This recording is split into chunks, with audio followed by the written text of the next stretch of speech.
ጤና ይስጥልን የምንወዳችሁ በዛሬው ዕለት እየተፈጸመ ያለውን የአቶ አማን ፍስሐ ጽዮንን የቀብር ስነ ስርዓት የተመለከቱ ዕለታዊ መረጃዎች ልናደርሳችሁ በዚህ ቪዲዮ ተገናኝተናል። የህልፈቱ ዜና ከሳምንት በፊት የተነገረው የኢቢኤሱ መስራችና ዋና ስራ አስፈጻሚ የነበረው አቶ አማን ግብአተ መሬቱ ሳይፈጸም ድፍን አንድ ሳምንትን አስቆጥሯል። ታዲያ በዚህ የያዘን ወቅት ባለቤቱና 3 ልጆቻቸው ሀዘኑን እንደምን ባለ ሁናቴ አሳለፉት የሚለውንና አንጀት የሚበላውን የልጆቹንና የባለቤቱን ስብራት ከሚታየው የድካምና የሀዘን ገጽታቸው አለፍ ብለን ያሉበትን ስነ ልቦናዊ ሁኔታ በዚህ ቪዲዮ ልናስደምጣችሁ ነው። አያይዘንም የአቶ አማንን የ53 ዓመታት የህይወት ውጣ ውረድ የቤተሰብና የስራ ጉዞ ባጭሩ ልናስደምጣችሁ ነው።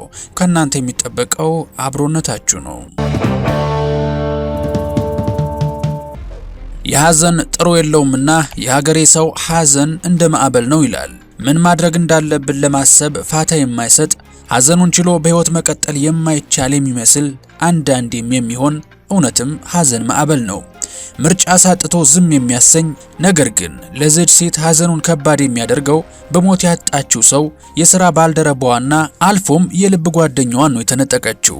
እንደው መቅደስ ደበሳይ ስለ ሁለቱ ፍቅር ስትናገር ለወይዘሮ ማክዳ ብቸኛ ጓደኛው የነበረው ዛሬ በሞት ያጣችው አቶ አማን ነበር። መቅደስ ቀጥላም የሥራ አጋሯ አለቃዋ ደግሞም ታዛዧ እንደሆነም ጠቅሳለች።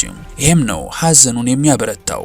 የማይተካን የልብ ሰው የቤቱን ምሰሶና የልጆቿን ተስፋና ደስታ የተሸከመውን ስብዕናው ከፊቱ ላይ የሚነበብን ሰው ብቻ ሳይሆን አሁንም ለወይዘሮ ማክዳ አቶ አማን መቅደስ ደበሳይ እንደገለጸችው የእውነተኛ ቃል ኪዳን ምስክሮች ነበሩ። ሲወጡም አንድ ላይ ሲገቡም አንድ ላይ ሰርክ የሚታዩ አለቃዋ ነበርና ማለዳ ላይ የሥራ ሪፖርት የምታቀርብለት፣ 6 ሰዓት ላይ ለምሳ ማዕድ የሚጋሩ፣ አመሻሽ ላይ ከሥራ አብረው የሚወጡ፣ በቤታቸው አብረው ከቀን ድካማቸው አረፍ ብለው የሥራ ውጥናቸውን የሚማከሩ የሚያስቀና ፍቅርን የተላበሱ ጥንዶች ነበሩ መባሉ ነው የሀዘን ክፋቱ። እናም ለዚች ሴት ሀዘኑ ማዕበል ብቻም ሳይሆን ነውጠኛ የህይወትን አቅጣጫና ካርታም ጭምር የሚያስት መሪር ሀዘን እንደገባት ሰውነቷና ፊቷ ላይ የሚነበበው ጥልቅ ሀዘን፣ አይኗ ውስጥ ያለ ከልካይ የሚነበበው ጉዳቷ ምስክር ሆኖ ይታያል። አንድ ሰው የልብ የሚለውን ሰው በሞት ሲነጠቅ አእምሮ ኮርቲሶል በተባለ የጭንቀት ሆርሞን ይሞላል። በዚህ ጊዜ ማሰብ መወጠንም ቅንጦት ይሆናል። ከፍ ሲልም አንዳንድ ሰው የልቡን ሰው መርዶ ሰምቶ እንኳን እንባ ካይኑ ጠብ ላይልም ይችላል። ሀዘን ሳይገባው ቀርቶ ሳይሆን በተለቀቀው ሆርሞን ሳቢያ አእምሮ ግራ ይገባዋልና ነው መልሱ። ከዚህ ጋር ተያይዞ ባሳለፍነው ወር ያጣነውን የአርቲስት ነጻነት ወርቅነህ ቀብር ላይ የተፈጠረውም ይሄው ነበረ። ከማንም በላይ በሞቱ የተጎዳችው የልጆቹ እናት ባለቤቱ ሀዘኗን በቅጡ ለታዛቢው መግለጽ እንኳን ጠፍቶባት ሀዘን እንዳልገባት ተደርጋ ስትወቀስም የሚታወስ ነው። እውነታው ግን ሀዘን እንደ ተቀባዩ ማንነት ሌላና ሌላ ነው። ሌላው ቀርቶ እንዲህ ባለ ሀዘን ውስጥ ልብ ለመምታት እንኳን ትቸገራለች። ታኮትስፖ ካርዲዮማዮፓዝ በተባለ የጭንቀት ሆርሞን ምክንያት ይሄ ሆርሞን በቀጥታ የልብ ጡንቻን ያዳክማል። አቶ አማን የ3 ልጆች አባት መሆኑም ይታወቃልና ለነዚህ ሀዘናቸውን የእናታቸውን እጅ አጥብቀው በመያዝ ከሀዘናቸው ጋር ለሚታገሉ ልጆች ያጡት አባታቸውን ብቻም ሳይሆን ከዓለም የሚጠብቃቸውን ደጄንና ጠባቂያቸውን ደህንነታቸውንም ጭምር ነው። ምክንያቱም አባት ለልጁ እንደዛ ነው። እናታቸውን አይተው እንዳይጽናኑ እሷም መካሪዋን ያጣችው፣ የሥራ አጋሯን አጣች። ቀኖቿ እንዴት እንደነበር በትክክል የሚያውቀውን ብቸኛውን ሰው አጣች። እሱ በእያንዳንዱ ደቂቃ ከሷ ጋር ነበረ። እሷም በህመሙ ጊዜ ሁሉ ሳይቀር እስከ መጨረሻው አብረው ነበረች። ዛሬ ግን ለልጆቹም ሆነ ለባለቤቱ እሱ የለም። እንዲህ ያለው ሀዘን በቃ ይብቃ ተብሎ የማያበቃ ጫንቃ እስኪደነድን ተሸክመውት የሚኖሩ የእግር እሳት ሊሆን ሲል አጽናኙ እግዚአብሔር በቤታቸው ገብቶ እንደሚያጽናናቸው ባለሙሉ ተስፋ ነን። አሁን ደግሞ ቀደም ብለን ቃል በገባንላችሁ መሰረት በዛሬው ዕለት የሚነበበውን የዚህን ታላቅ ሰው የህይወት ታሪክ ማለትም ከ1964 ዓ.ም እስከ 2018 የኖረባቸውን ያለፈባቸውን ያሳካቸውንና የሞከራቸውን ትግሎች ሁሉ ባጭሩ እንደሚከተለው እናስደምጣችሁ። አቶ አማን ፍስሐ ጽዮን እንደ ኢትዮጵያ አቆጣጠር የካቲት 3 ቀን 2018 ዓ.ም በተወለዱ በ53 ዓመታቸው በአሜሪካን ሀገር በዋሽንግተን ዲሲ ከተማ ከዚህ ዓለም ድካም አርፈዋል። አቶ አማን በህይወት ዘመናቸው ባለራዕይና ስራ ፈጣሪ፣ ታማኝ ባለትዳርና መልካም አባት እንዲሁም ኩሩ ኢትዮጵያዊ ነበሩ። አቶ አማን ሕይወቱና ማንነቱ በእምነት፣ በቁርጠኝነት፣ በተስፋና በጽናት ላይ የቆመ ትጉ ሰው ነበረ። በፈጣሪ ላይ የነበረው ጽኑ እምነትና ለወገኖቹና ለሀገሩ በነበረው የማይነጥፍ ፍቅር የተነሳ የተቸገሩትን ለመርዳት የሌሎችንም ባለማበስ የማይታከት ሰው ነበረ። ሌሎችን ለማገልገል ያለውን ወደር የለሽ ፍላጎትና ፈገግታው በሚያውቁት ሁሉ የሚናፈቅ የስብዕናው መሰረቶች ናቸው። አቶ አማን ሐምሌ 3 ቀን 1964 ዓ.ም ከአባቱ ከአቶ ፍስሐ ጽዮን ገብረ ሕይወትና ከእናቱ ከወይዘሮ ሕይወት ተኬ በአዲስ አበባ ከተማ ተወለደ። ለቤተሰቡ ስድስተኛና የመጨረሻ ልጅ የሆኑት አቶ አማን እምነትን ማዕከል ባደረገ የቤተሰብ እሴቶች በነበረበት ቤት ውስጥ በወላጆቹ በአያቱ በወይዘሮ ይመስገን ገብረስላሴ በማይነጥፍ ፍቅርና ምክር ታንጸው አድገዋል። የአቶ አማን የስብዕና መሰረትና መገለጫ ባህሪ የሆኑት በጎነት፣ ብሩህ ተስፋ፣ ቆራጥነትና የመሪነት ስብዕና ገና በለጋ ዕድሜው ከቤተሰቡ ያገኛቸው እሴቶቹ ናቸው። አቶ አማን አንደኛና ሁለተኛ ደረጃ ትምህርታቸውን በአዲስ አበባ ከተማ ሳንፎርድ የእንግሊዝ ትምህርት ቤት ከተከታተሉ በኋላ ወደ አሜሪካ በመጓዝ በኒውዮርክ ፔንሲልቬኒያ የሁለተኛ ደረጃ ትምህርታቸውን አጠናቀዋል። በመቀጠልም ከፔንሲልቬኒያ ስቴት ዩኒቨርሲቲ በኦፕሬሽን ማኔጅመንትና ማርኬቲንግ የመጀመሪያ ዲግሪያቸውን ተቀብለዋል። ትምህርታቸውን እንደጨረሱ ሀገራቸውን ለማገልገል በታላቅ ተነሳሽነትና ዓላማ ወደ ኢትዮጵያ ተመልሰዋል። አቶ አማንና የህይወት አጋሩ ወይዘሮ ማክዳ አሰፋ የተገናኙበት በ1989 ዓ.ም ሲሆን ከሁለት ዓመታት በኋላ ሚያዝያ 1 ቀን 1991 ዓ.ም በሎስ አንጀለስ ካሊፎርኒያ ጋብቻቸውን ፈጽመዋል። ትዳራቸውም በጥልቅ ፍቅር፣ ፈተና በማይበግረው ጽኑ ታማኝነት ላይ የተገነባ የህይወት ጥምረት ነበረ።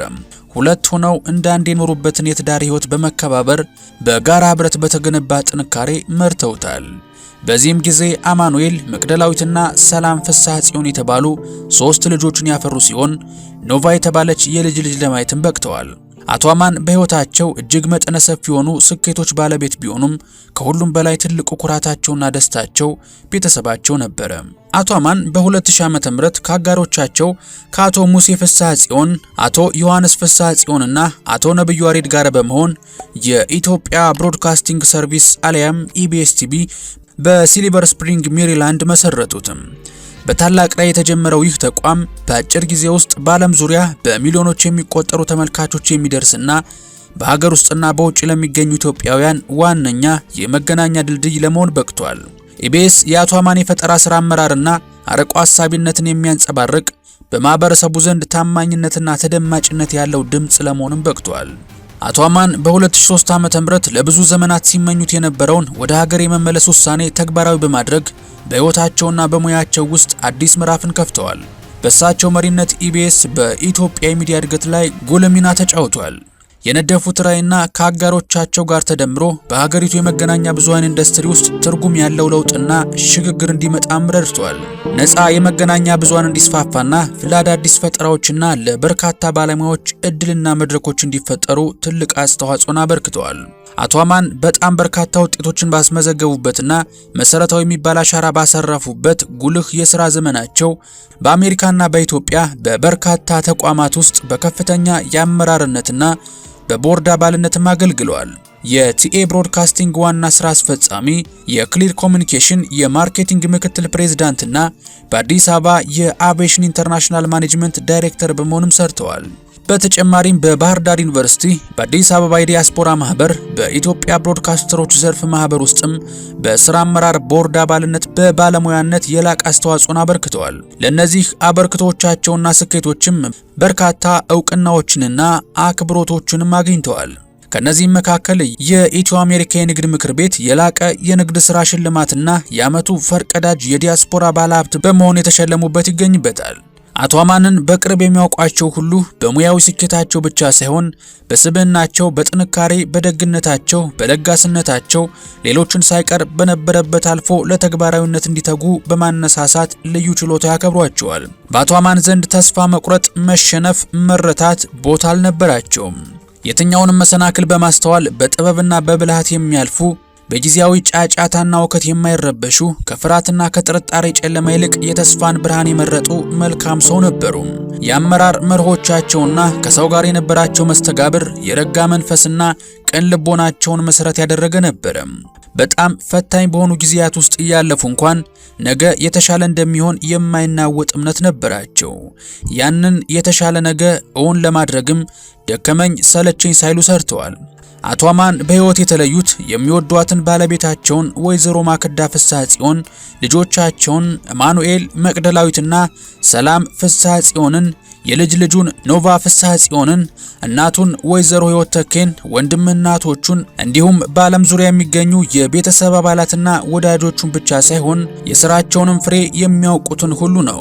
አቶ አማን አሁን በፈጣሪ ፊት በዘላለማዊ ሰላምና ረፍት እንዳሉ እናምናለን።